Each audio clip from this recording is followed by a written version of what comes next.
বলেন না মন্দিরটার ব্যাপারে, অনেক আগে এসেছি, কিছু বলেন মন্দিরটার ব্যাপারে। সাক্ষাৎ মহাপ্রভু ধামেশ্বর, যে নবদ্বীপের মেইন মন্দির হলো এটা। কারণ যে নবদ্বীপের ধাম, যে ধামের ঈশ্বর তিনি। আর এটা হলো সাক্ষাৎ বিষ্ণুপ্রিয়ার সেবিত বিগ্রহ। যখন মহাপ্রভু সন্ন্যাস চলে যাচ্ছেন, সেই সময় মা বিষ্ণুপ্রিয়া এই বিগ্রহ সেবা করতেন তার আদেশে। এবং এর মধ্যে সাক্ষাৎ যখন মহাপ্রভু বলেছে, তখন বলছে বিষ্ণুপ্রিয়া মাতা বলছে যে এর মধ্যে তো কোনো প্রাণ নেই। তখন মহাপ্রভু বলছে যে তুমি হৃস্পন্দন ধরে দেখো, এই বিগ্রহের মধ্যে ধমনী চলছে।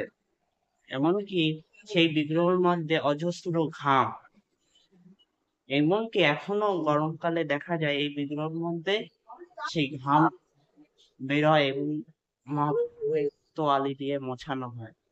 আর মহাপ্রভুর বিগ্রহের মধ্যে মা বিষ্ণুপ্রিয়া বিলীন হয়েছে। এটাই সব থেকে বড়। জয় গৌর জয় নিতাই। আপনারা শুনতে পাচ্ছেন, মুভিটা সবই শুনলেন, দর্শন করলাম। বিষ্ণুপ্রিয়া না? হুম। আজকে মা বিষ্ণুপ্রিয়ার রূপ দিয়েছে, কোনো এক ভক্ত শাড়ি দিয়েছে, তাই মা বিষ্ণুপ্রিয়ার সাজে সাজানো হয়েছে। কারণ বসন্ত পঞ্চমীতে মা বিষ্ণুপ্রিয়ার আবির্ভাব থেকে। আমি আমার আসি। এটা মহাপ্রভু নিজেই বিষ্ণুপ্রিয়া সেজেছে। ওই ফোন করলে হলো।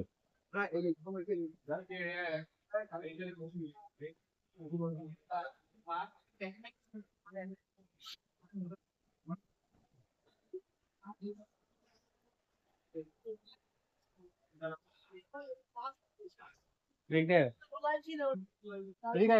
ওই একটা নেট পাথর আছে বুঝেছো তো, তা বসাবো আজকে। আজকে আর বসানো হবে না, কালকে সকালে বসাবো। তাহলে টাকাটা নিয়ে আসি, নিয়ে আসবো। ঠিক আছে? হ্যাঁ। তারপরে দেবে। আর যদি না দেখতেন কি ঝাড় না, এটা অপরাধ হয়ে যাবে।